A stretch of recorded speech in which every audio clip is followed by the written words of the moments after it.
চলতে চলতে আমরা পৌঁছে গিয়েছিলাম শিলিগুড়ির মাঝে চার্চ রোডে, যে সানডে হাট হয় প্রতি রবিবার, সেই সানডে হাট প্রাঙ্গণে। তো এখানে যে জিনিসটা আমরা দেখতে পেলাম, তো চলুন একটু দেখি, শুনি, একটু কথা বলা যাক। এখানে যিনি রয়েছেন, যিনি শিল্পী, যিনি নখ শিল্পী নামে পরিচিত, অজয় কুমার সরকার। আমরা ওনার সাথে এখন একটু পরে কথা বলবো। সঙ্গে থাকুন, দেখতে থাকুন চলার পথে অরুণ কুমারের সাথে। রয়েছি আমরা শিলিগুড়ির মাঝে চার্চ রোডে, যেটা সানডে হাট। তো দেখতে পাচ্ছেন সেই হচ্ছে অজয় সরকার, তিনি নেল আর্টিস্ট, অর্থাৎ নখ দিয়ে তিনি ছবি আঁকেন। একটা বিশেষত্ব হচ্ছে এটাই যে অনেক কিছু তিনি আঁকেন। তো আমরা চলতে চলতে ওনাকে পেয়ে গিয়েছিলাম এবং দেখি উনি কী আঁকছেন এবং কী তার বৈশিষ্ট্য। এই নখ যিনি শিল্পী তার সাথে আমরা কথা বলবো।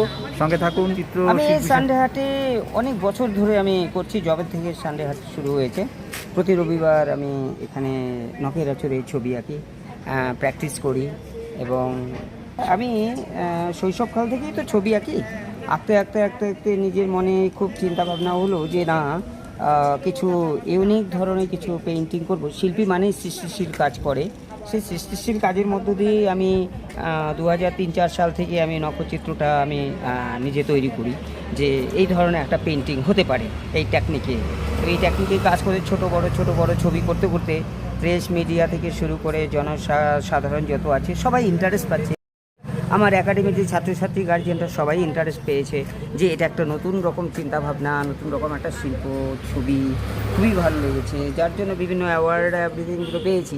এই জন্য 2013 সালে আমি লিমকা বুক ন্যাশনাল রেকর্ড করেছি, 2008-তে ইন্ডিয়া বুক এশিয়া বুক রেকর্ড করেছি, যেটা 60x5 ফিট লং পেইন্টিং করে এশিয়া বুক অফ রেকর্ড করেছি, যেটা এশিয়ার মধ্যে। এখন অবধি এর থেকে বড় ছবি কেউ করেনি। তো এর থেকে বড় ছবি আমি আবার করতে চাইছি, যেটা হচ্ছে গিনিস ওয়ার্ল্ড রেকর্ড। অলরেডি একটা গিনিস ওয়ার্ল্ড রেকর্ড 2021 সালে আমি অলরেডি করে ফেলেছি, কিন্তু আরও একটা ইচ্ছা আছে গিনিস ওয়ার্ল্ড রেকর্ড করব। এই চিন্তাভাবনায় আমি আগামী দিনের স্বপ্ন বুনছি এবং এই আগামী জেনারেশনকে এই আমার নিজস্ব চিন্তাভাবনার যে ছবি, যেটা নখচিত্র, এটাকে আগামী দিনে যেন আগামী জেনারেশনকে দিয়ে যেতে পারি, তারা যেন শিখতে পারে। তার জন্য অনেক স্কুলে আমি ওয়ার্কশপ, ডেমো ক্লাস করাচ্ছি এই নখের আঁচড়ে ছবি দিয়ে। তো অনেক ছাত্রছাত্রীরা ইন্টারেস্ট, যে এটা নতুন রকম, আমরা কোনো দিন দেখিনি, শিখিনি।